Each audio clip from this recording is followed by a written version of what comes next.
اللہ، نعرہ رسالت یا رسول اللہ، نعرہ حیدری یا علی، نعرہ حیدری یا علی، ایک بلند تر صلوات پڑھیں۔ اللہم صلی علی محمد و آل محمد۔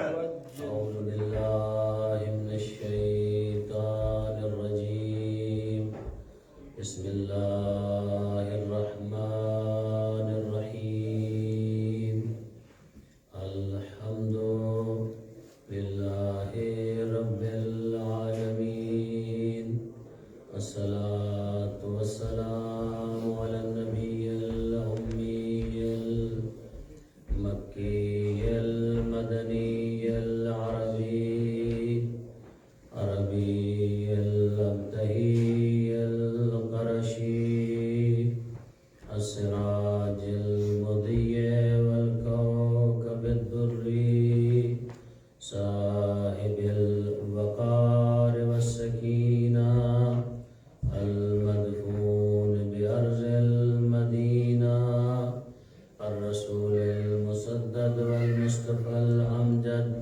والمحمود الأحمد محبوب إله العالمين اللہم صلی علی محمد و آل محمد۔ الذي كان المعراج سفره والبراق مركبه وسدرة المنتهى منزله وقاب قوسين أو أدنى مقامه وقال كنت نبيا وآدم بين الماء والطين اللہم صلی علی محمد و آل محمد۔ في التوراة اشتهاره وفي الإنجيل أذكاره وفي الزبور أوصافه وفي القرآن إعلانه وما أرسلناك إلا رحمة للعالمين اللہم صلی علی محمد و آل محمد۔ أما بعد فقد قال الله سبحانه وتعالى في كتابه المجيد وفرقانه الحميد وقوله الحق وهو أصدق القائلين، بسم الله الرحمن الرحيم، وذكرهم بأيام الله إن في ذلك لآيات لكل صبار شكور۔ قال النبي صلى الله عليه وآله وسلم، حسين مني وأنا من الحسين۔ صلوات پڑھیں۔ اللہم صلی علی محمد و آل محمد۔ صاحبان دانش و علم، میری مائیں، بہنیں، بیٹیاں، بیٹے، بزرگ بھائی جو اس عزا خانہ میں تشریف فرما ہیں، میں آپ کی خدمت میں مسلسل قرآن حکیم کی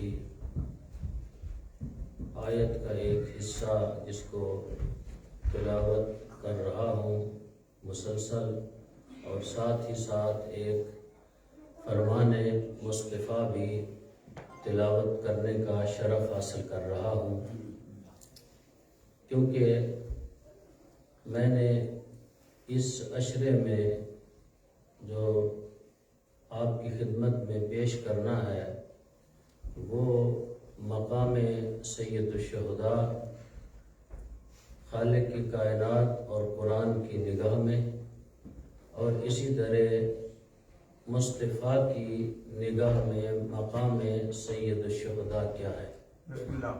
خالق اپنے مقدس کلام میں فرماتا ہے وَذَكِّرْهُمْ بِأَيَّامِ اللَّهِ، حبیب بیان کرو، ذکر کرو، اللہ کے ان ایام کا تذکرہ کرو، ان دنوں کو ذکر کرو۔ ان فی ذالک لآیات لکل صبار شکور۔ کون سے ایام، کون سے دن؟ ان فی ذالک لآیات، جن کے اندر نشانیاں ہیں۔ ابھی عزیزم نے بھی بچوں سے پوچھا آیات سے مراد کیا ہے؟ جن کے اندر اللہ نے نشانیاں رکھی ہیں، ان ایام کا تذکرہ کرو۔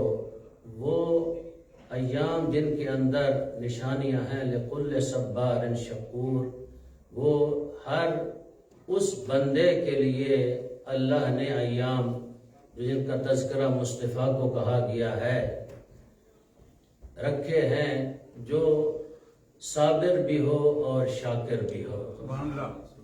یہ ظاہری ترجمہ ہے، اور اسی طرح حدیث مبارکہ جو کہ بڑی ہی مشہور حدیث ہے، حسین منی وانا من الحسین، حسین مجھ سے ہے اور میں حسین سے ہوں۔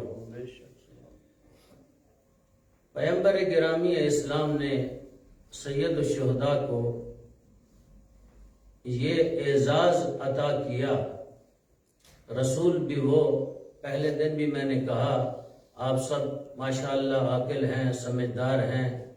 پیغمبر بھی وہ رسول ہے جو آخر الزمان نبی ہے، جس کی نبوت قیامت تک باقی ہے، اور جس کا دین رہتی دنیا تک رہے گا، باقی ہے۔ اور جب جب بھی وہ بولتا ہے اس کی مرضی سے بولتا ہے۔ جب وہ چاہتا ہے تو وہ بولتا ہے، اگر وہ نہیں چاہتا تو نہیں بولتا۔ جب بھی کلام کرتا ہے، شاید میں نے ہی بہت پہلے کسی مجلس میں یا کسی عشرے میں یہاں یا کسی اور جگہ پہ کہا ہوگا کہ ہمارے بھائی جو ہیں اہل سنت، وہ پیغمبر کی زندگی کو 2 حصوں میں بانٹ دیتے ہیں، تقسیم کرتے ہیں۔ کہتے ہیں کہ پیغمبر کی ایک زندگی کا حصہ جو ہے وہ حکومتی ہے، جس طرح آپ کام پہ ہوتے ہیں، ڈیوٹی ہے پیغمبر کی، رسالت والا حصہ ہے، اور دوسرا حصہ پیغمبر کی زندگی کا ذاتی حصہ ہے پیغمبر کا، یعنی وہاں پیغمبر کے اوپر اللہ کی طرف سے کوئی چیز لاگو نہیں ہوتی۔ لیکن ہمارے ہاں یہ نہیں ہے، ہمارے ہاں یہ ہے کہ رسول بیٹھا ہے تو تب بھی رسول ہے، سو گیا ہے تو تب بھی رسول ہے، گھر میں ہے تب بھی رسول ہے، مسجد نبوی میں ہے تب بھی رسول ہے۔ کسی ایک لمحے کے لیے محمد مصطفیٰ سے اللہ نے وہ حکومت والا حصہ لیا ہی نہیں، ہمیشہ وہ رسول ہے۔ جب بھی، جہاں بھی، جس جگہ پہ بھی ہو، تو وہ رسول جو کائنات کا رسول ہے، وہ کہتا ہے حسین منی وانا من الحسین، حسین مجھ سے ہے اور میں حسین سے ہوں۔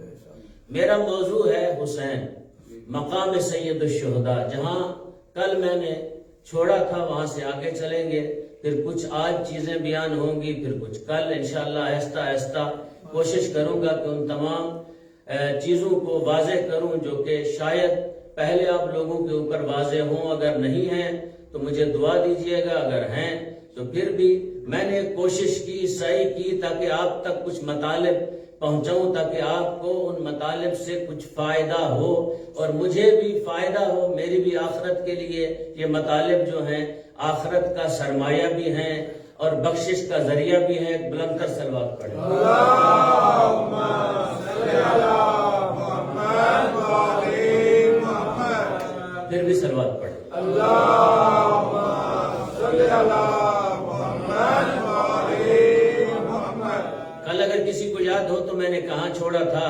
میں نے عرض کیا تھا کہ محمد مصطفیٰ کے گھر، جناب سیدہ کے گھر، جناب امیر المؤمنین علی ابن ابی طالب کے گھر، جناب فاطمۃ الزہرا سلام اللہ علیہا کے گھر اللہ نے ایک ایسے شخص کو بھیجا جو وارث انبیاء، جو حضرت آدم سے لے کر خاتم تک تمام انبیاء کا وارث ہے، خالق نے بھیجا ہے اس کو مصطفیٰ کے گھر۔ جب مصطفیٰ کے گھر بھیجا ہے تو یہاں میں نے چھوڑا تھا کہ خالق نے عرش پہ اپنی معصوم مخلوق کو بلا کے ایک محفل کر کے ان کو بھیجا، جاؤ جا کے محمد مصطفیٰ کو مبارکباد دے دو۔ وہ گزرے، ایک فرشتے کی طرف سے اس کو اٹھایا اور ساتھ لے چلے کہاں؟ مصطفیٰ کے دروازے پہ۔ یہاں تک میں نے پڑھا تھا، آگے انشاءاللہ ہم چلیں گے۔ ایک صلوات پڑھیں بلند آواز سے۔ اللہم صلی علی محمد و علی محمد۔ لے کے آئے کہاں؟ زہرا کے دروازے پہ۔ سادات کو میں خصوصی طور پر ان کی توجہ چاہوں گا، آپ کی جدہ کا تذکرہ ہے، آپ کے جد کا تذکرہ ہے، اور غیر سادات بھی مایوس نہ ہو، ان کا مقام بھی بڑا ہے، کیونکہ ان کا مقام وہ ہے جو علی ابن ابی طالب نے مالک یشتر کو مقام دیا۔ اللہ نے غیر سادات کا مقام بھی بہت بڑا مقام رکھا ہے۔ اس دنیا میں اگر دیکھیں تو غیر سادات میں سے ایک ایسی شخصیت ہے جس کی قبر مبارک حضرت امام موسیٰ کاظم کے جوار میں ہے، جس کو شیخ مفید علیہ رحمہ کہتے ہیں، جس کی قبر مطہر کے اوپر میرے آقا امام زمانہ کے ہاتھوں سے لکھی ہوئی وہ عبارت موجود ہے کہ مفید وہ شخص ہے اس کے جانے سے آل محمد کا بڑا نقصان ہوا۔ تو لہٰذا دوسری شخصیت جو مقام ہے غیر سادات کا، وہ مالک اشتر کی شخصیت ہے۔ مالک اشتر میرا موضوع نہیں ہے، اس کی طرف میں جانا نہیں چاہتا، سادات کو متوجہ اس لیے کر رہا ہوں۔ آپ کو فخر ہونا چاہیے کہ آپ کی ماں زہرا ہے اور آپ کے باپ علی ہیں، اور جس کا آج آپ کے جد کا تذکرہ کر رہا ہوں اسے سید الشہداء کہتے ہیں، امام حسین علیہ السلام۔ اس کے دروازے پہ کون آیا؟ ایک معصوم فرشتہ آیا، اور لے کے آنے والا بھی معصوم ہے اور آنے والا بھی معصوم ہے۔ لے کے آیا، کہاں سے لے کے آیا؟ ایک جزیرے سے لے کے آیا۔ کیوں لے کے آیا اس کا بھی آپ کو پتا ہے، اس لیے لے کے آیا، وہ شفا چاہتا ہے۔ تو آپ سے پوچھتا ہوں، اس فرشتے کو جو لے کے آیا، علامہ جوادی نے لکھا ہے، لے کے آیا، اس کو سزا، دنیا کا دستور ہے جب کوئی بڑی عدالت کسی کو سزا دے دیتی ہے، جب تک وہ معاف نہ کرے چھوٹی عدالت اس سزا کو معاف نہیں کر سکتی۔ تو بڑی عدالت عدالت الہیہ تھی جس نے سزا دے رکھی تھی اس فرشتے کو۔ اس بڑی عدالت میں لے جانے کے باوجود وہ فرشتہ حضرت جبرائیل لے کے آیا چھوٹی عدالت، کہاں؟ محمد مصطفیٰ کے پاس۔ میں ہاتھ جوڑ کے کہوں گا، جبرائیل کیا تو بھول تو نہیں گیا؟ لے وہاں جانا تھا، لے یہاں آیا ہے، آواز جبرائیل آئے گی۔ آج میرا پروردگار اتنا خوش ہے، اتنا خوش ہے حسین کے آنے پہ کہ آج میں جس کو بھی وہاں سے سزا یافتہ ہو حسین کی بارگاہ میں لے جاؤں، گویا اللہ یہ سمجھتا ہے کہ حسین کی بارگاہ نہیں، میری بارگاہ ہے۔ نعرہ تکبیر، اللہ اکبر، نعرہ رسالت، نعرہ حیدری، محمد والے محمد لن تسلوا، اللہم صلی علی محمد وعلی محمد۔ اللہ یہ سمجھتا ہے کہ یہ بارگاہ حسینی نہیں ہے، یہ بارگاہ الہی ہے۔ آپ یہاں جو بیٹھے ہوئے ہیں یہ بارگاہ حسینی نہیں، یہ بارگاہ الہی ہے۔ حسین کا تذکرہ خدا کہتا ہے یہ میرا تذکرہ ہے۔ حسین کا ذکر کرتے ہو گویا ایسے ہے جیسے میرا ذکر کرتے ہو۔ کبھی آپ نے سوچا، کبھی آپ نے توجہ کی، جب میرے آقا حسین کا تذکرہ ہوتا ہے تو آپ کی زبان سے نکلتا ہے سبحان اللہ، الحمدللہ، ماشاء اللہ۔ تو تذکرہ حسین کا کر رہے ہیں، تعریف میرے خالق کی ہو رہی ہے۔ تذکرہ حسین ابن علی کا ہو رہا ہے، تعریف خالق کی ہو رہی ہے۔ آواز پروردگار آئی، جبرائیل لے جاؤ اس کو فاطمہ کے دروازے پہ۔ آج مرضی پروردگار یہ ہے، آج پروردگار دنیا کو بتانا چاہتا ہے، دیکھو اس ہستی کو میں نے بھیجا ہے، سزا میں دیتا ہوں، شفا اس سے ہوتی۔ اور دوسری چیز بھی خالق نے طے کر دی، وہ یہ کہ دنیا والوں کو یہ بتا دیا کچھ اپنے ہیں کچھ پرائے ہیں، شکایت کس کس کی انسان کرے، کچھ اپنوں میں بھی ایسے لوگ پیدا ہو جاتے ہیں۔ دوسری چیز بھی اللہ نے طے کر دی، وہ یہ کہ خالق نے حسین ابن علی کے دروازے پہ اس ملک کو بھیج کر، بعض لوگ کہتے ہیں کہ ملک وہ معصوم تھا، اس نے کون سا گناہ کیا تھا اس کو سزا ملی، بعض ایسے لوگ بھی ہیں ہمارے اندر موجود ہیں اہل تشیع میں، وہ کون سا ملک تھا؟ تو اس کو لکھنے والے عام بندے نہیں ہیں۔ پہلے جب میں طالب علم تھا، چھوٹا طالب علم تھا، اب بھی طالب علم ہوں، چھوٹا طالب علم تھا تو لوگوں سے سن کر پڑھا کرتا تھا۔ آج میں نے جب دیکھا تو شیخ مفید بھی اس کو لکھ رہے ہیں، شیخ صدوق بھی اس کو لکھ رہے ہیں، بڑی بڑی شخصیات اس کو لکھ رہی ہیں، اور وہ شخصیات اس کا تذکرہ کر رہی ہیں۔ سب سے بڑی اس زمانے کی شخصیت جو اس زمانے میں علمی میدان میں اس سے بڑھ کر بڑی شخصیت کوئی نہیں ہے۔ اگر کسی کی اس بات سے دل آزاری ہو تو میں معذرت چاہوں گا، کیونکہ جس کی میں تقلید کرتا ہوں اس کو میں بڑا سمجھتا ہوں، باقیوں کو علمی لحاظ سے کم سمجھتا ہوں، اس لیے میں ان کا تذکرہ کر رہا ہوں۔ اس زمانے کی سب سے بڑی شخصیت جس کی میں بھی تقلید کرتا ہوں، جن کو بڑے بڑے استاد اس کے درس میں جا کے بیٹھتے ہیں، وہ کون شخصیت ہے جو عزائے امام حسین کے ساتھ بھی جڑی ہوئی ہے، جس نے عزاداری امام حسین کو اس طرح ہمیں سمجھایا ہے جس طرح باپ بچوں کو سمجھاتا ہے۔ وہ شخصیت اس زمانے میں حضرت آیت اللہ العظمیٰ آقا وحید خراسانی ہے۔ وہ فرماتے ہیں کہ یہ قصہ جو لوگ کہتے ہیں کہ فطرس کا قصہ غلط ہے، وہ اپنے دماغ کا علاج کروائے۔ جو کہتے ہیں فطرس کا قصہ غلط ہے وہ اپنے دماغ کا علاج کروائیں، جا کے کسی ڈاکٹر سے چیک کروائیں کہ فطرس کا قصہ غلط کیسے ہو سکتا ہے۔ کہ کیوں؟ اس لیے کہ خداوند متعال نے یہ تو بہانے بنائے ہیں آل محمد کے فضائل کو ظاہر کرنے کے لیے، اللہ نے یہ بہانے تلاش کیے ہیں آل محمد کے فضائل کو ظاہر کرنے کے لیے۔ کبھی کسی کو بھیج دیتا ہے، کبھی کسی کو بھیج دیتا ہے، کبھی کسی ملک کو بھیج دیتا ہے کہ جاؤ جا کے یہ سوال کرو، تاکہ سوال کریں گے تو عظمت آل محمد کا پتہ چلے گا۔ محمد والے محمد بلند سلوات۔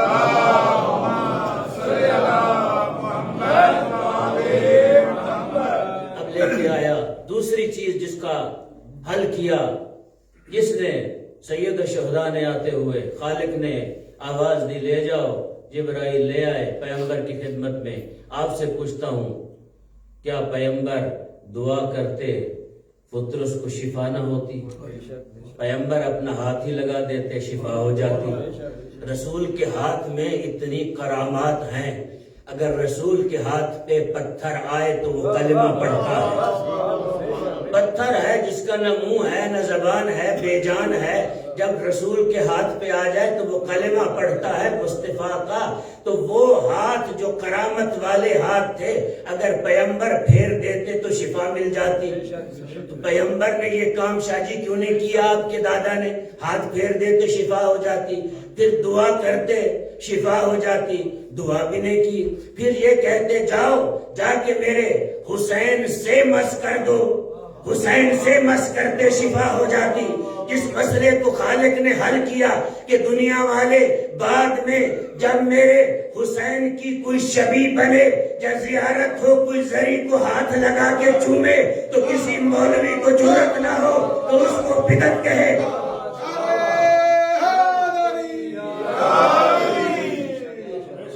کسی کو یہ جرأت نہ ہو کہ اس کو بدعت کہے۔ خالق کائنات نے آواز دی، لے جاؤ اس کو دروازہ زہرا پہ۔ میں کہتا ہوں مصطفیٰ کے ہاتھ تو بڑے ہی بابرکت ہیں، ان ہاتھوں کا کیا کہنا، کیا کمال ہے ان ہاتھوں کا۔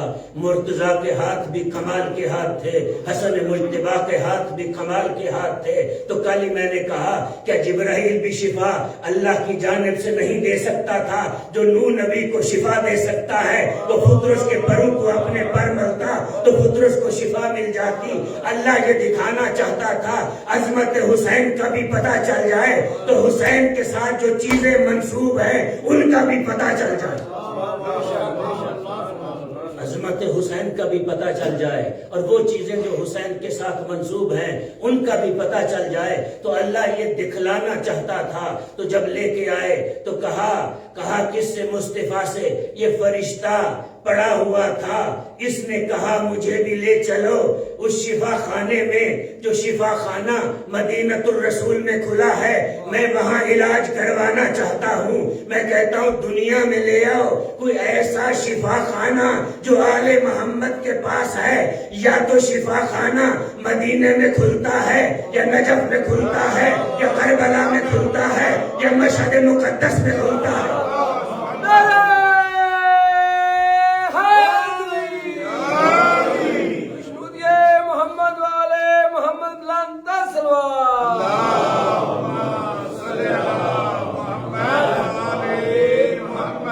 یا مشہد مقدس میں میرے آقا رضا کے پاس. اس زمانے میں جو لوگ نہیں مانتے وہ جائیں رضا کے پاس جا کے دیکھیں. میرے آقا رضا کے پاس خالق نے شفا خانہ رکھا ہوا ہے. ایسا شفا خانہ رکھا ہوا ہے. تو نیت کر کے جا کس طرح فرزند زہرا من جانب اللہ تجھے شفا عطا کرتا ہے. اللہ نے آل محمد کو شافی محشر بھی بنایا ہے اور شفیع دنیا بھی بنایا ہے. تو فطرس کو لے کے آئے محمد مصطفیٰ کی خدمت میں. یا رسول اللہ یہ فرشتہ بیمار ہے. میں کہوں گا بیمار ہے. یہ بیمار ہے. خالق نے اس کو جو اس کے پر کاٹ دیے تھے آج اس کی وہ جو پر کاٹے تھے پر کاٹنے کا سبب کا پتہ چلے کیوں کٹے تھے کیوں یہاں پڑا رہا اتنے 100 سال. تو کہا بیمار ہے. پیغمبر گرامی 2 روایتیں ہیں. ایک روایت ہے رسول نے دعا کے ہاتھ بلند کیے دعا کرتے ہوئے کہا میرا اللہ میرے حسین کے صدقے اس فطرس کو شفا دے دے. اور کہا جاؤ لے جاؤ اس فطرس کو میرے آقا حسین کے گہوارے کے ساتھ جا کے فطرس کے پروں کو مس کر دو حسین کے جھولے کے ساتھ. جو ہی مس کرنا تھا پروں کو پیغمبر کی ادھر دعا ختم ہوئی ادھر مس کرنا ختم ہوا.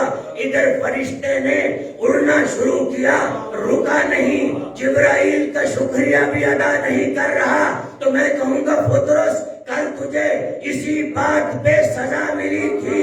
کہے گا کل جو مجھے سزا ملی تھی وہاں دعویٰ تھا دلیل نہیں تھی. اب دعویٰ بھی ہے دلیل بھی ہے. آج میں یہ دلیل رکھتا ہوں حسین کا آزاد کردہ ہوں.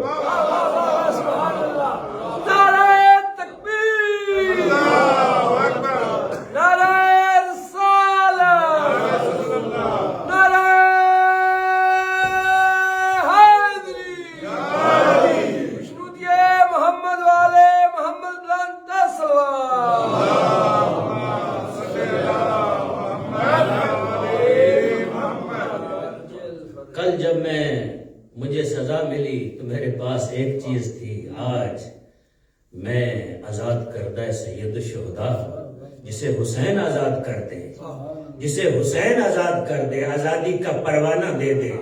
دنیا میں اس کو کوئی پوچھ ہی نہیں سکتا. حسین تو وہ بادشاہ ہے کہ ایسے ایسوں کو آزادی دے دی جو جہنم کے کنارے پہ کھڑے ہوئے تھے. ادھر جنت تھی ادھر جہنم تھی. ساری رات سوچتا رہا جہنم میں جاؤں یا جنت میں جاؤں. زہرا کے بیٹے کے دروازے پہ آ کے آزادی کا ایسا پروانہ لیا. کہا تو دنیا میں بھی ہو رہے اور آخرت میں بھی ہو رہے.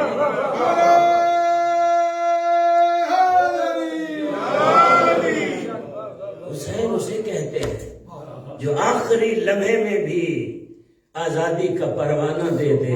فاطمہ کا بیٹا اسے کہتے ہیں. مقصد فطرس کو پڑھنا نہیں مقصد عظمت حسین اللہ اور رسول کی نگاہ میں بتانا ہے کہ یہ اتنا باعظمت فرزند ہے رسول کا. وہ کام جو خود کر سکتے تھے خود نہیں کیے حسین کے سپرد کر دیے. کہا یہ کام حسین سے کروا لیجئے. تو حسین کی پوری زندگی کو آپ دیکھیں تو پیغمبر کے ساتھ میرے آقا حسین کی 6 سال اور کچھ مہینے زندگی گزری. اس زندگی کے اندر میرے آقا حسین نے کئی ایک واقعات کا مشاہدہ کیا، ان سب واقعات کو چھوڑتا ہوں۔ ان واقعات میں سے ایک اہم ترین واقعہ بھی تھا جو صلح حدیبیہ کا تھا، اس واقعے کو بھی دیکھا اور وہاں اپنے بابا کا وقار بھی دیکھا اور نانا کی عظمت بھی دیکھی۔ اس واقعے کو بھی دیکھا، صلح حدیبیہ کا واقعہ، وہاں ایسے شخص کو بھی دیکھا جو یہ کہتا ہوا نظر آیا کہ آج جتنا مجھے نبوت میں شک ہوا ہے اس سے پہلے شک نہیں ہوا تھا۔ اس شخص کو بھی دیکھا، وہ بھی نگاہ میں تھا۔ اسی لیے اور بھی کئی ایک وجوہات تھی میرے آقا حسین کے پاس، اسی لیے جب اس شخص کو دیکھتا میرا آقا حسین اپنا منہ پھیر لیتا۔ جب تک زندہ رہا فاطمہ کا بیٹا اپنا منہ پھیر لیتا۔ اس کو دنیا کا منفور ترین شخص سمجھتا تھا میرا آقا حسین۔ پوری زندگی بطول کے بیٹے نے اس سے منہ پھیرا رکھا۔ کیوں؟ کیونکہ اس نے اس موقع پہ میں قربان جاؤں زہرا تیری عظمت پہ، تیرے فرزندوں پہ قربان جاؤں، میں قربان جاؤں علی تیرے مقام پہ۔ وہاں میرے آقا علی بھی تھے۔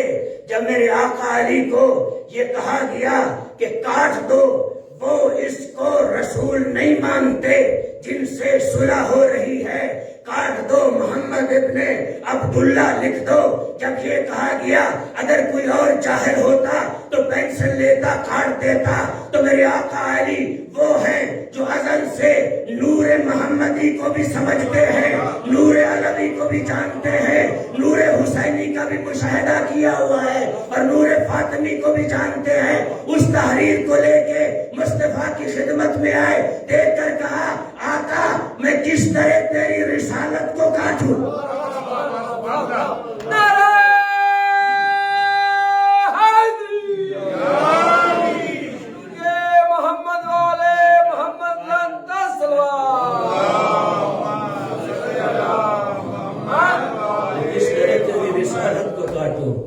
تو بڑے بڑے واقعات دیکھے، ان واقعات میں سے ایک واقعہ ایسا بھی ہے، آپ کبھی کبھی واقعے سنتے ہیں لوگوں سے، واقعے کے عنوان سے کبھی اس کے اندر جا کے دیکھیں اس کی وجہ کیا تھی، اس واقعے کے ہونے، رونما ہونے کا سبب کیا تھا، وجہ کیا تھی، کیوں یہ واقعہ رونما ہوا۔ اور ایک واقعہ ایسا بھی رونما ہوا، کہاں؟ اسی مدینۃ الرسول میں واقعہ رونما ہوتا ہے بطول کے گھر میں۔ ایسی سچی بی بی، ایسی سچی بی بی۔ دوستو لوگ پڑھتے ہیں، میں نہیں مانتا اس بات کو، لوگ پڑھتے ہیں بچے آئے مچل گئے، بچے تھے، یہ بچے نہیں تھے، یہ امام تھے، امامان قاما او قعدا۔ میرے رسول نے فرمایا الحسن والحسین امامان قاما او قعدا، یہ دونوں امام ہیں، یہ قیام کرے تب بھی امام ہے، یہ بیٹھ جائے تب بھی امام ہے، یہ بولے تب بھی امام ہے، کوئی چیز مانگے تب بھی امام ہے، کس چیز کا حکم کرے تب بھی امام ہے۔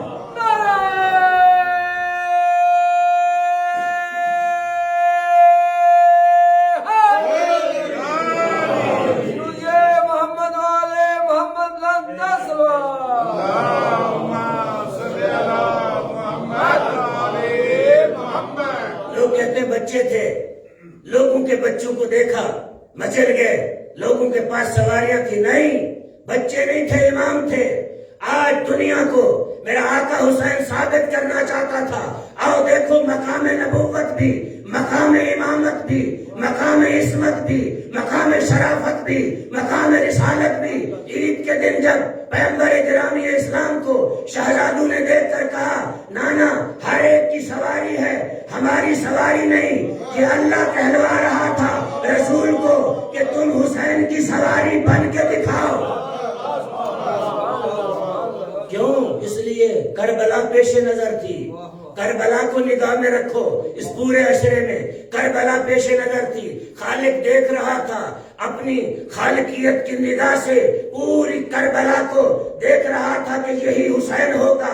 آج جس کو میں پشت رسول پہ سوار کرنے جا رہا ہوں، کل یہ پشت اسب پہ سوار ہوگا، اسی طرح بیٹھا ہوگا جس طرح آج پشت رسول پہ بیٹھا ہے، یہ وہی حسین ہوگا جو آج مدینے میں مسجد نبوی میں ہے۔ اس میں کوئی فرق نہ کرنا، جب کہا ہر ایک کی سواری ہماری سواری نہیں. میرے آقا مصطفیٰ نے تاریخ نے کیوں لکھا ہے کبھی گھبرایا نہ کرو تاریخ کو بیان کرتے ہوئے تاکہ ہمارے بچوں کو پتا چلے کہ تاریخ اسلام ہے کیا. میرے آقا مصطفیٰ نے ایسے ہی جس طرح چار پایا چلتا ہے اپنے دونوں تلیوں کے تلوے زمین پہ ٹیک لیے, گھٹنے ٹیک لیے, دونوں شہزادوں کو بٹھا دیا. جب دونوں شہزادے بیٹھ گئے, یہ جملے انتہائی خطرناک ہیں. علامہ صفدر سنجفی رحمت اللہ علیہ پڑھا کرتے تھے اور وہ کہا کرتے تھے میری طلبگی کے زمانے میں کہ جب ان جملوں پہ پہنچو بڑے بڑے مقرر بہک جاتے ہیں. بہکنا نہیں ہے, وہی بیان کرنا ہے جس سے رسول بھی راضی ہو اور حسین بھی راضی ہو.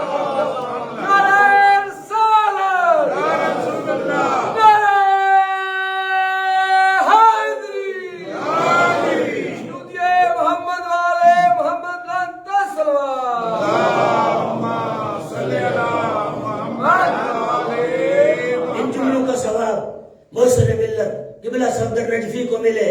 وہ فرمایا کرتے تھے دونوں تلیوں کے تلوے ٹیکے مصطفیٰ نے, دونوں گھٹنے ٹیک دیے, دونوں شہزادوں کو سوار کر دیا.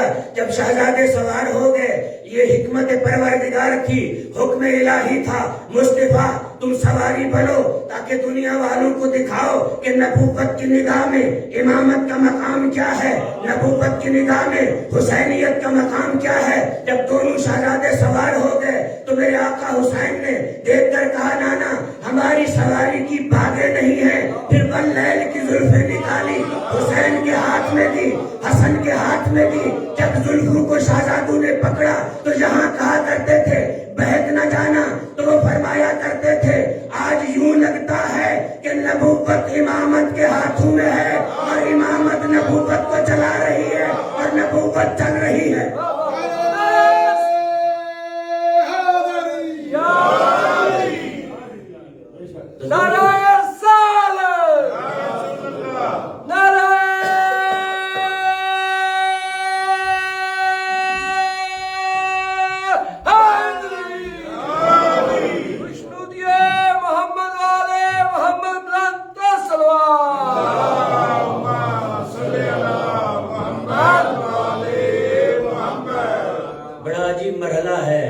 بڑا عجیب مقام ہے.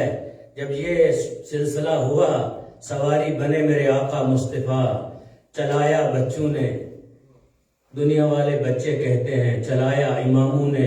کیا ہے نبوت چل رہی ہے, امامت سوار ہے. اللہ اکبر اللہ اکبر. کئی زندگی کے ایسے مرحلے آئے, کیا حکمت پروردگار تھی. جب کوئی بڑا کام کروانا تھا خالق کی کائنات نے تو پھر نبوت کو استعمال کیا اور امامت کو سوار کر دیا. یہاں بھی ایک بڑا کام لینا تھا, امامت کو نبوت پہ سوار کیا. ایک اس سے بھی بہت بڑا کام تھا جو لینا تھا مکہ میں. وہاں بھی جب نبوت نے دیکھا کہ امامت نیچے کھڑی ہے, کام اوپر سے لینا ہے, نبی بیٹھے, امامت نبی کے شانوں پہ کھڑی ہو گئی. اس وقت پٹھوں کو توڑا تو میرے آقا مصطفیٰ نے پوچھا یا علی آج کیا محسوس کر رہے ہو. کہا یہ محسوس کر اگر چاہوں تو آسمان سے ستارے توڑ.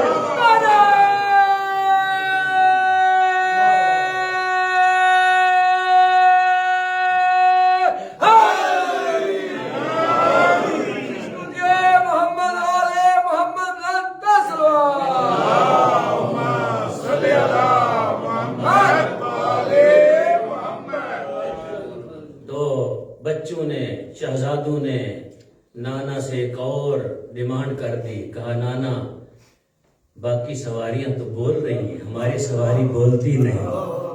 اللہ اکبر اللہ اکبر. یہ ہے مقام عصمت اور مقام امامت, یہ ہے مقام سید الشہداء امام حسین علیہ السلام. بتاؤں گا کہ یہ کام پیغمبر نے کیا کیوں, وجہ کیا تھی. یہاں تک تو آپ سنتے ہیں لیکن اس کی وجہ کا آج تک کسی نے نہیں بتایا. وجہ کیا تھی, اس کی وجہ کیا تھی, کیوں یہ سارا ماجرا ہوا. کہاں ہر ایک سواری بولتی ہے, ہماری سواری بولتی نہیں. میرے مصطفیٰ نے بولنا شروع کیا, میرے مصطفیٰ نے بولنا شروع کیا. تو ائمہ کے کہنے پہ میں یوں کہتا ہوں کہ امامت کے کہنے پہ نبوت بولتی ہے, تو نبوت کے کہنے پہ امامت چلتی ہے. تو کبھی کبھی ایسا بھی لگتا ہے کہ میں نے دیکھا کہ نبوت کے گھر میں ایک طرف جناب خدیجہ بیٹھی ہے، ایک طرف جناب سیدہ کا بچپنا ہے، جناب سیدہ بھی وہاں پر موجود ہیں، اور دوسری طرف ایک ایسی شخصیت جس کو مصطفیٰ نے اپنی گود میں پالا پوسا جوان کیا، تو اس امامت کو اپنے شانوں پہ اٹھایا، اس امامت کو کیا کیا؟ جس طرح امام حسین علیہ السلام کے بارے میں بھی روایات کے اندر ملتا ہے کہ پیغمبر لیٹ جاتے، لیٹ کے اپنے پاؤں سے لے کر چھاتی تک حسین کو قدموں سے چلاتے۔ میں یوں کہوں گا کہ حسین نے چلنا سیکھا ہے پیغمبر کے وجود پہ، حسین نے چلنا سیکھا ہے پیغمبر کے وجود پہ۔ پیغمبر وہ ہے کہ جس کی چھاتی کے اندر، سینے کے اندر، قلب مطہر کے اندر قرآن حکیم کو 2 مرتبہ نازل کیا گیا، ایک مرتبہ دفعتاً پورے کا پورا قرآن مصطفیٰ پہ نازل کیا گیا، پھر اس قرآن کو تدریجاً نازل کیا گیا۔ تو یہ قرآن دفعتاً بھی مصطفیٰ کے سینے میں ہے، تدریجاً بھی مصطفیٰ کے سینے میں ہے۔ آج کوئی بندہ دکھاؤ قرآن پڑھا ہو، قرآن کے اوپر کسی بچے کو سوار کر دے تو دنیا والوں میں کہتا ہوں نبوت بھی نیچے ہے، قرآن بھی نیچے ہے، امامت اوپر ہے۔ تو پتا چلا کہ امامت کو کیوں سوار کیا گیا، تو پیغمبر نے بتایا لوگوں یہی امامت ہوگی، آج یہ اوپر ہے، کل یہ امامت نیچے ہوگی، نبوت اوپر ہوگی، قرآن اوپر ہوگا۔ نعرہ تکبیر، نعرہ رسالت، نعرہ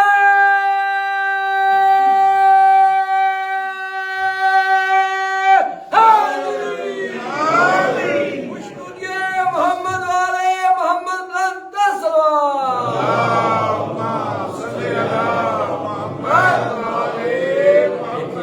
میں آپ سب مجھے سن رہے ہیں، میں بول رہا ہوں مسلسل، اور آج تیسرا دن ہے بول رہا ہوں، آگے بھی تقریباً کوئی 7-8 دن اور بھی بولنا ہے۔ بولنا میں نے، آپ نے سننا ہے۔ اور میں یعنی آپ مجھے کہیں بھی، ہو سکتا ہے کہ میری مجالس کو یوٹیوب پہ لگاتا ہوں، بہت سارے لوگوں نے لگایا بھی ہے، اشرے بھی لگے ہوئے ہیں، اب کہیں بھی اٹھا کے دیکھیں، سنیں کہ میں نے کبھی کسی مومن کو کہا ہو سمجھے نہیں ہو، واہ واہ واہ کرو، آپ بولتے نہیں ہیں، آپ یہ نہیں کرتے، نہیں، میری عادت ہی نہیں۔ اور میں نے کبھی یہ بھی نہیں کہا نعرہ لگاؤ، یہ بھی نہیں کہا سلوات پڑھو، لیکن مجھے یہ کوفت ہوتی ہے جب آپ نعرہ لگاتے ہیں تو کچھ چپ کر کے بیٹھے رہتے ہیں، کچھ نعرہ لگاتے ہیں۔ امیر المومنین کا نام اسم اعظم ہے، حضرت کا نام لینا جو ہے ختم قرآن کا ثواب ہے۔ علی ابن ابی طالب کو اللہ نے یہ اعزاز عطا کیا ہے۔ استاد العلماء فرمایا کرتے تھے امیر المؤمنین کا نام شفا ہے، اس سے لوگوں کو شفا ملتی ہے۔ بڑے بڑے علماء نے لکھا ہے، جو وہ حدیث ہے جس کو کہا گیا ہے کہ اس کو حدیث کو سونے کے ساتھ لکھا گیا ہے، جو امام رضا علیہ السلام سے منقول ہے، کلمۃ لا الہ الا اللہ حسنی فمن دخل حسنی امن من عذابی، تو کہا بشرطہا و شروطہا، انا من شروطہا، اس کی کچھ شرطیں ہیں، شروط ہیں، ان میں سے ایک شرط میں ہوں۔ ایک ایک امام کا نام لیتے گئے لیتے گئے لیتے گئے لیتے گئے۔ اہل سنت کے بہت بڑے امام کہتے ہیں کہ یہ اتنی معتبر حدیث ہے، اگر کسی دیوانے پہ دم کرو تو اس کو شفا ہو جائے گا، اگر کسی دیوانے پہ دم کی جائے تو اس کو کیا ہے، شفا ہو جائے گی۔ تو لہٰذا امیر المؤمنین علی ابن ابی طالب کا نام بھی ایسے ہے، کیونکہ ہم شیعہ ہیں، ہم مولا کو بہت مانتے ہیں۔ آپ دیکھتے ہیں اسی محرم کے اندر مردوں میں تو بہت کم آتے ہیں اہل سنت، اس میں بھی ہمارا قصور ہے۔ جب ہم اپنی مجالس میں کسی کو چھیڑ چھاڑ کریں گے تو وہ نہیں آئیں گے، کیونکہ کچھ لوگوں کو وہ مانتے ہیں تو ہم نہیں مانتے۔ نام ماننا یا ماننا، ایک صلوات پڑھیں بلا صلوات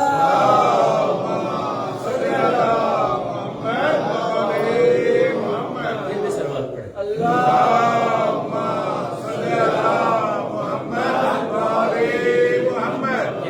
ماننا نہ ماننا ہر ایک کی اپنی مرضی ہے، کوئی زبردستی کسی کو منوا نہیں سکتا۔ کچھ لوگوں کو ہم مانتے ہیں، شخصیات کو وہ نہیں مانتے۔ یہاں تک تو ٹھیک ہے، لیکن کسی کو گالی بکنا، کسی کے خلاف اس طرح کی گفتگو کرنا جس سے لوگ ہماری مجالس سے دور ہو جائیں، تو اس طرح کی گفتگو کی وجہ سے وہ نہیں آتے۔ بات جو کرنے جا رہا تھا وہ یہ تھی کہ مردوں میں تو بہت کم آتے ہیں لیکن عورتوں میں زیادہ خواتین آتی ہیں، اور میرے بھی علم میں ہے کیونکہ ہمارے گھر والے بھی جاتے ہیں، وہ بتاتے ہیں کہ اکثر جب منت مانتے ہیں تو دوسرے سال ان کا کام ہو جاتا ہے۔ اس کی وجہ یہ ہے وہ علی کو دل سے مانتے ہیں، ہم زبان سے مانتے ہیں۔ جب ہم بھی قلب سے مانیں گے، کیونکہ علی ہمیں مفت میں ملا ہے، ہمیں مل گیا، ہمیں قدر ہی نہیں ہے، ہم اس طرح مولا کو مانتے ہی نہیں ہیں۔ ہم صف ماتم پہ تو آتے ہیں لیکن صف ماتم کے آداب کو ہم نہیں جانتے، ان چیزوں کو نہیں سمجھتے۔ اس لیے کیا ہے، ہم جب نعرہ لگائیں تو ایسا نعرہ لگائیں تاکہ سب بچوں کو بھی پتہ چلے، بچے بھی جواب دیں، تاکہ بچوں کو یہ آپ سکھائیں، بچوں کے اندر یہ بات جائے، یہ نہ ہو کہ آپ کی نسلیں بھول جائیں۔ میں یورپ کے باقی ملکوں میں جاتا ہوں، خوش ہوتا ہوں، دیکھتا ہوں چھوٹے چھوٹے بچے خود نعرے لگا رہے ہوتے ہیں، چھوٹے بچے نعرے لگا رہے ہوتے ہیں۔ ان کی ماؤں نے انہیں ان کے گھر میں ان کو یہ باتیں سکھائی ہیں کہ جب بھی مجلس میں جاؤ تو اللہ کا جب نام آئے، نعرہ تکبیر، تو پھر اللہ اکبر کہو، اللہ سب سے بڑا ہے۔ جب پیغمبر کا نام آئے تو پھر یا رسول اللہ کہو، جب میرے آقا کا تذکرہ ہے تو پھر یا علی کو ایک بلند تر صلوات پڑھو۔ اللہم صلی علی محمد وعلی محمد۔ نعرہ تکبیر، نعرہ رسالت، نعرہ حیدری،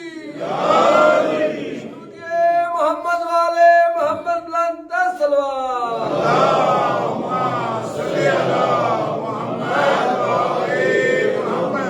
بعض لوگ جو ہے خشک مقدس ہوتے ہیں۔ چلو یہ ایک بات یہ بھی کر دوں آپ کے لیے، یہ نہیں ہے کہ میں کوئی موضوع سے ہٹ جاؤں گا، موضوع پہ بھی ہوں میں انشاءاللہ آگے جاؤں گا، باتیں میرے پاس بہت ہیں، یہ اس طرح ختم ہونے والا نہیں ہے سید الشہداء کے حوال پہ، تاکہ آپ کو کل کے لیے میں آمادہ کر رہا ہوں۔ بعض لوگ ہوتے ہیں خشک مقدس، وہ اس کی وجہ ہے، اس کی وجہ یہ ہے کہ کیونکہ وہ بعض لوگوں کی غلط حرکات کو دیکھ کے اکتا گئے، وہ بھی نعرے نہیں لگاتے، ورنہ سب سے عقیدے میں پختہ ترین شخصیت قبلہ قاضی صاحب رحمۃ اللہ علیہ، ایک شخص نے بہت ساری باتیں کر ڈالی تو اس سلسلے میں وہ بہت غصے میں تھے۔ آخری ایام میں میری ان کی وفات سے ایک دو دن پہلے، بلکہ جب ان کو کرونا ہوا تھا تو وہ آ رہے تھے تہران سے، تو گاڑی میں تقریباً پون گھنٹہ بات ہوئی، تو اس میں وہ بہت غصے میں تھے، اور انہوں نے کہا کہ اب میں ساری شخصیات کا نام نہیں لوں گا، ایک شخصیت کا نام لوں گا۔ کہا کہ باقی جو ہیں ایم اے ہیں مولوی، 3 ہی عالم تھے پاکستان میں جو صحیح عقیدے والے تھے، ان شخصیات میں سے ایک استاد العلماء تھے، استاد العلماء علامہ سید محمد یار نجفی رحمۃ اللہ علیہ۔ ان کا عقیدہ میں آپ کو بتاتا ہوں، جو لوگ فقط ان کو جانتے ہیں ان کا عقیدہ نہیں جانتے۔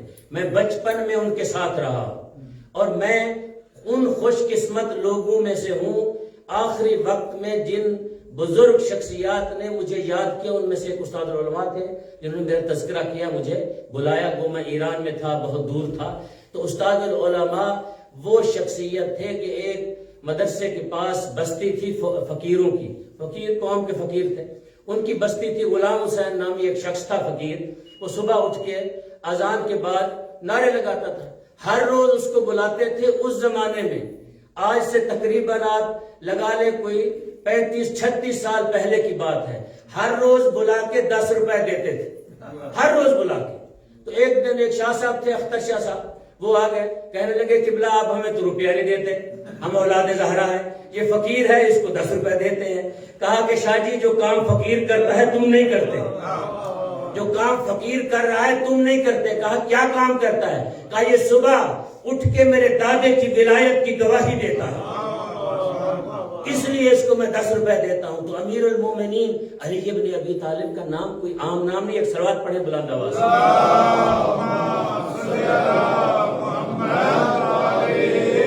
بات کر رہا تھا کہ پیغمبر سواری بنے، کس کی؟ سید الشہداء کی، امام حسن مجتبی کی۔ فقط سواری تک پیغمبر نہیں رہے بلکہ سواری بن کے دکھایا۔ جب جناب سیدہ کو پتا چلا کہ بابا سواری بنے ہوئے ہیں، بچے سوار ہیں پشت مصطفیٰ پہ، جناب زہرا سلام اللہ علیہا نے سلیمان کو بلایا۔ سلیمان وہ تھے جس کو سیدہ چچا کہتی تھی۔ سلیمان کا مقام دیکھیے، سلیمان کو پیغمبر نے بیت کی سند اس لیے دی، سلیمان وہ ہے جو زہرا کے دروازے پہ جھک جاتا ہے، سلام کرتا ہے بطول کے دروازے پہ، بلایا، کہا چچا سلیمان جاؤ میرے بچوں کو لے کے آؤ، علی سے کہو میرے بابا تھک جائیں گے۔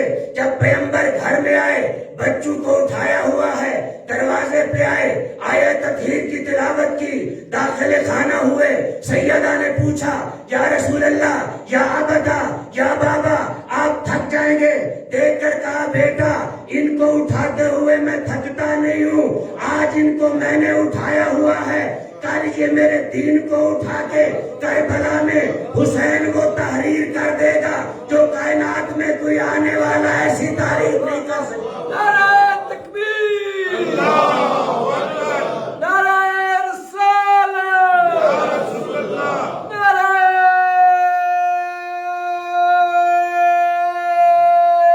حیدری، یا علی، یہ محمد والے محمد بلند صلوات،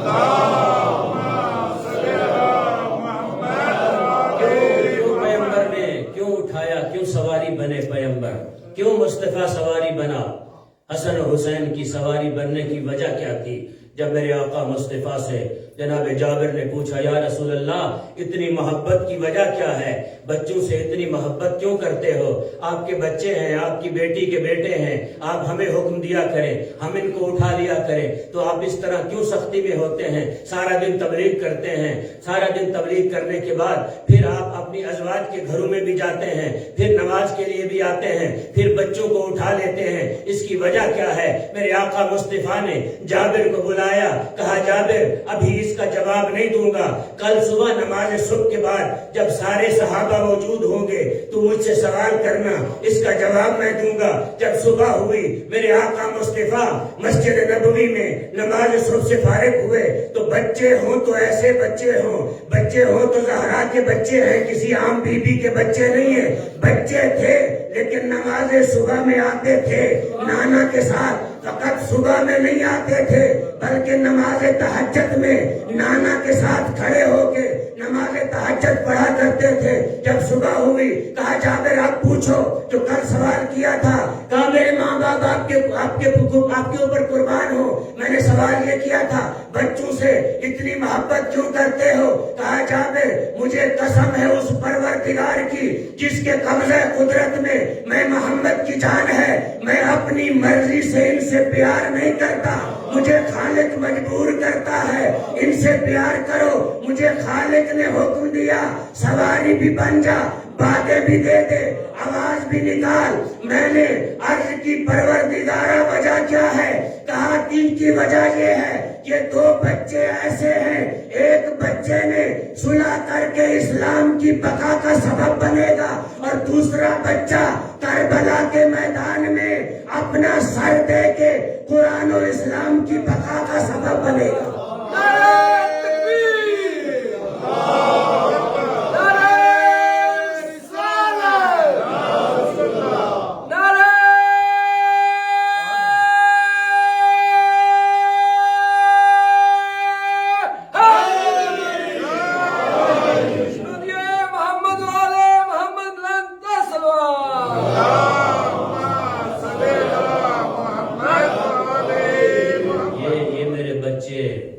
بقائے اسلام کا سبب ہیں، یہ میرے بچے بقائے نبوت کا سبب ہیں، یہ میرے بچے بقائے رسالت کا سبب ہیں۔ امام حسین بقائے نبوت ہے، بقائے رسالت ہے۔ امام علی مقام انشاءاللہ کل بتاؤں گا کس طرح بقائے نبوت ہے، کس طرح امام علی مقام بقائے رسالت ہے، رسالت کو بچانے والا، نبوت کو بچانے والا، بلکہ یوں کہوں رسالتوں کو بچانے والا، نبوتوں کو بچانے والا حسین۔ کل میں نے جہاں ذکر چھوڑا تھا یہ حسین وہ حسین ہے جس سے مصطفیٰ کو اتنی محبت ہے، یہ وہ حسین ہے۔ جب مرحوم علامہ حسین بجاڑہ رحمۃ اللہ علیہ پڑھا کرتے تھے، جب مدینہ بسا کرتا تھا نا تو ایک دن ایسا آیا کہ پیغمبر گرامی اسلام نے حسین کو بلایا گودی میں بٹھایا.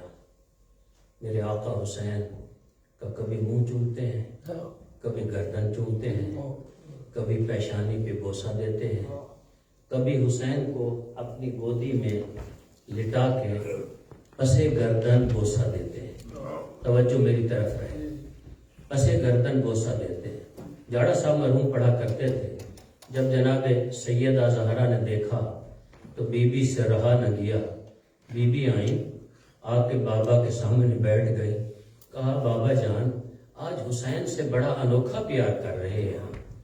دیکھ کے میرے آقا فرماتے ہیں زہرا تیرے اس حسین نے کربلا میں جو کام کرنا ہے, کربلا کے میدان میں تیرے اس بیٹے نے جو کام کرنا ہے وہ اس سے پہلے نہ کسی نبی نے کیا ہے, نہ کسی امام نے کیا ہے, نہ کسی بڑی شخصیت نے کیا ہے جو حسین نے کربلا کے میدان میں کام انجام دینا ہے.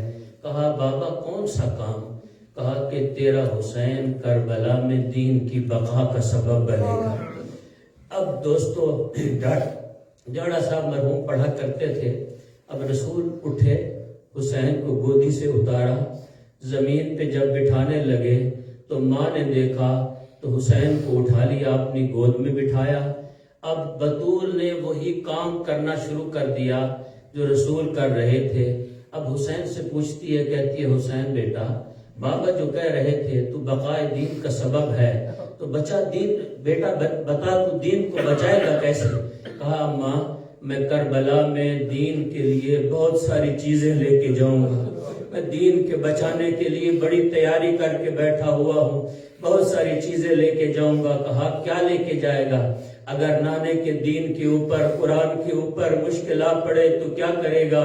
کہا اماں میں اکبر جیسا جوان بیٹا قربان کر دوں گا, اپنے نانا کے دین کے اوپر اکبر کو مار دوں گا.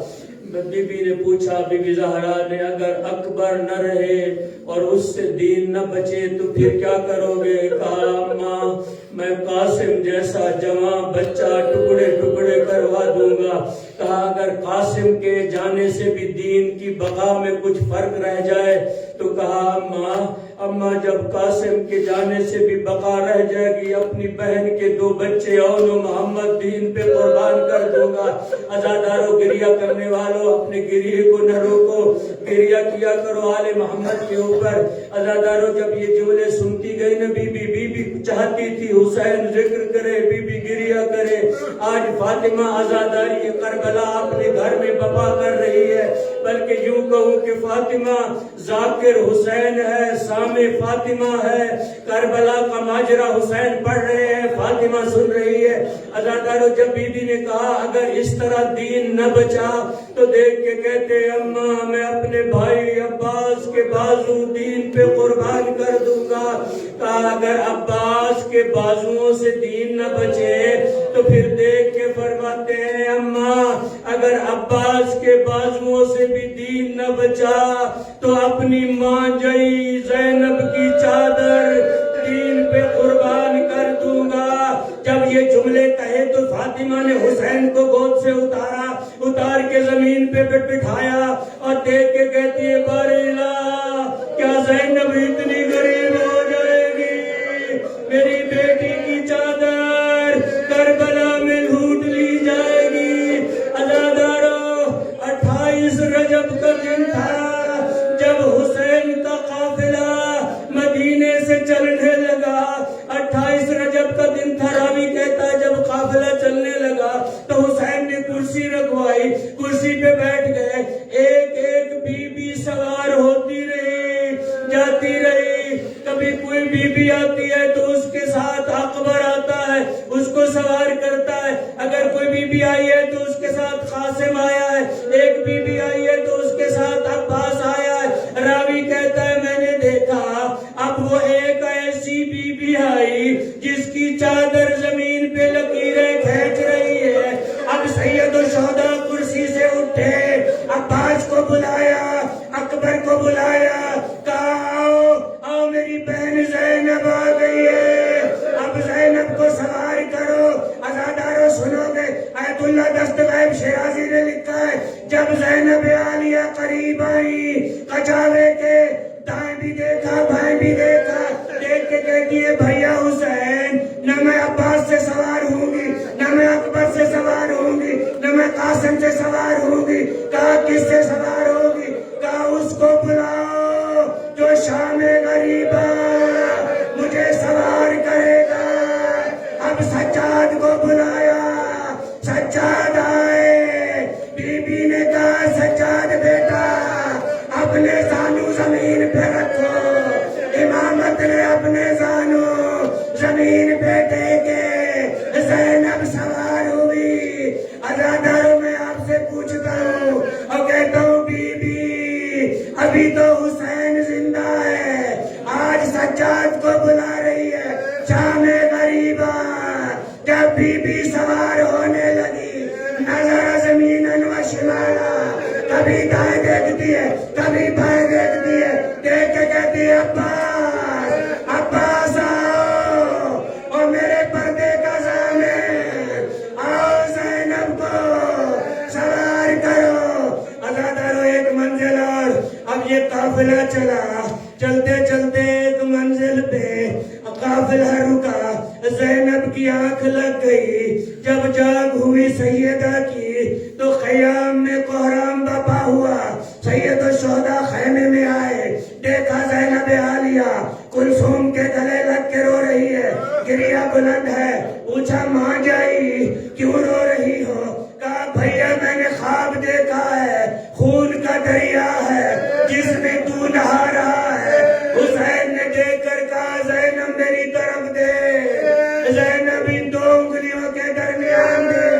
عزاداروں میرے اور آپ کے جگر میں طاقت نہیں، بی بی نے دو انگلیوں کے درمیان دیکھا، ایک گودال ہے نیچے جگہ ہے جہاں حسین بیٹھا ہوا ہے، اور دنیا کے شقی ترین انسان کے ہاتھ میں خنجر ہے، حسین کی داڑھی میں کمینے نے ہاتھ ڈالا ہوا ہے۔ ایک ملعون نے حسین کو ایسا تماچا مارا، بی بی زہرا کی آواز آئی او ظالم میرا بیٹا تھکا ہوا ہے، میرے بیٹے نے صبح سے لے کر ابھی تک لاشیں اٹھائے، حسین کو نہ مار۔ ماتم حسین